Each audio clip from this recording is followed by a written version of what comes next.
Hi folks, and welcome to the latest edition of LAZ Sports Radio. My name is Jamie Lazaroff. Sorry I haven't done a blog or a video in the past week or so. I've been busy with a lot of irons in the fire.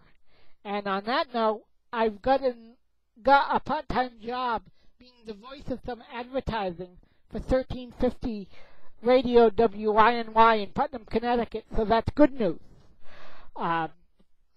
But enough about me, on to the sports.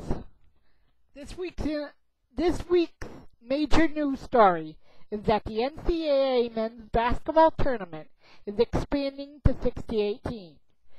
CBS and Turner Sports are the home of the tournament for the next 14 years.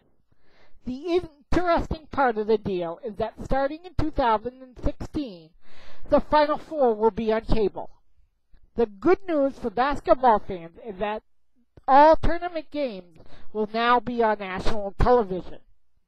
It's good to see the NCAA Men's Basketball Committee recommending expansion of the tournament from 65 teams to 68.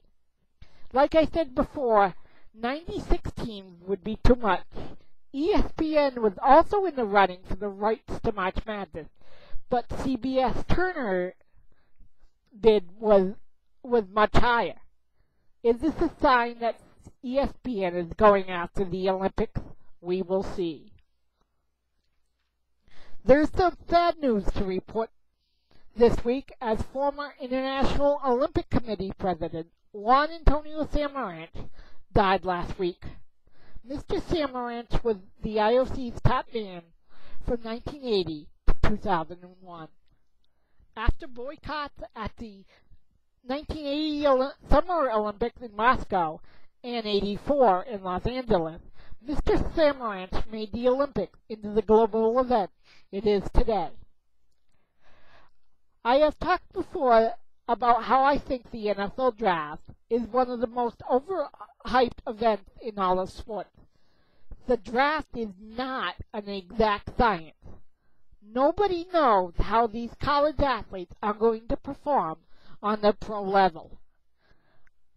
I was interested why the Denver Broncos took Tim Tebow before better-rated quarterbacks Jimmy Clausen or Colt McCoy. What was them just thinking? We will see in a few years which team was right. Sometimes later-round picks work better than the first-round selections. Remember, Tom Brady was a sixth-round pick in 2000, and he is the best quarterback in the league right now. We will see how this draft class pans out in a few years. This weekend is the latest fight to save boxing. Floyd Mayweather Jr. will face Shane Mosley in Las Vegas. I read where Mayweather said he was better than Muhammad Ali. Please, I laughed out loud. First off, Ali had national television in his day, and he also had Howard Cosell as his antagonist and supporter. Mayweather can't deliver a promo to save his life. No one, and I repeat, nobody is in the league of Muhammad Ali. Just for this, I'm going to hope Mosley can shut Mayweather up. I'm going to Foxwood to watch the fight on a big screen. I'll give you a report next week. This weekend is also the first Saturday in May, which means the Kentucky Derby. This year's race is more wide open than usual. Last week, likely favorite Etcheberry was scratched with a leg injury. The new favorite is Looking at Lucky with Jarrett Gomez aboard. It is not good to be the favorite in the run for the Roses. In the last decade, only 4 favorites have won the fastest 2 minutes in sport. And an interesting note, the last Triple Crown winner in 1978 affirmed was not even the favorite going into the run for the Roses. It was Aladar who finished second in each 3 of the Triple Crown races, the Derby, the Preakness, and the Belmont.